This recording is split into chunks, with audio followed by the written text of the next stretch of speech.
प्रदोष व्रत कथा। प्रदोष कथा के अनुसार प्राचीन काल में एक गरीब पुजारी हुआ करता था। उस पुजारी की मृत्यु के बाद उसकी विधवा पत्नी अपने भरण पोषण के लिए पुत्र को साथ लेकर भीख मांगती हुई शाम तक घर वापस आती थी। एक दिन उसकी मुलाकात विदर्भ देश के राजकुमार से हुई, जो कि अपने पिता की मृत्यु के बाद दर दर भटकने लगा था। उसकी यह हालत पुजारी की पत्नी से देखी नहीं गई। वह उस राजकुमार को अपने साथ अपने घर ले आई और पुत्र जैसा रखने लगी। एक दिन पुजारी की पत्नी अपने साथ दोनों पुत्रों को सांडिल्य ऋषि के आश्रम ले गई। वहां उसने ऋषि से शिव जी के प्रदोष व्रत की कथा एवं विधि सुनी तथा घर जाकर अब वह भी प्रदोष व्रत करने लगी। एक बार दोनों बालक वन में घूम रहे थे। उनमें से पुजारी का बेटा तो घर लौट गया, परंतु राजकुमार वन में ही रह गया।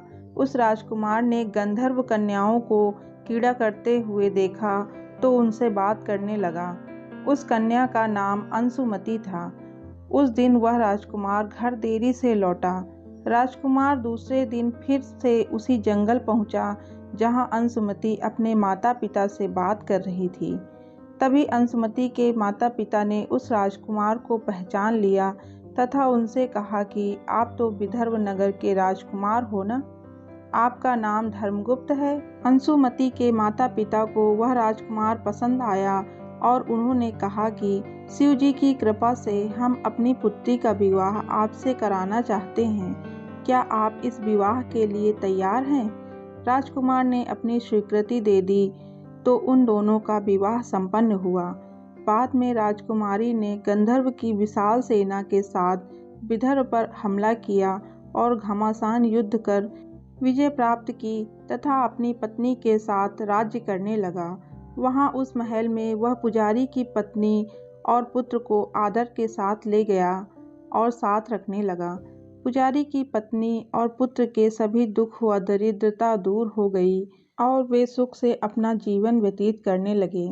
एक दिन अंशुमति ने राजकुमार से इन सभी बातों के पीछे का कारण और रहस्य पूछा।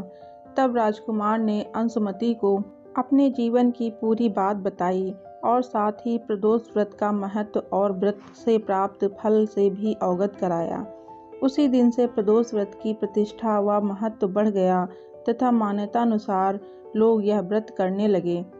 कई जगह पर अपनी श्रद्धा के अनुसार स्त्री पुरुष दोनों ही यह व्रत करते हैं। इस व्रत को करने से मनुष्य के सभी कष्ट और पाप नष्ट होते हैं एवं मनुष्य को अभीष्ट की प्राप्ति होती है।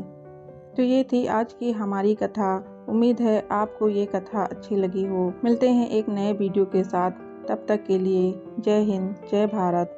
Thanks for watching. Please subscribe my channel.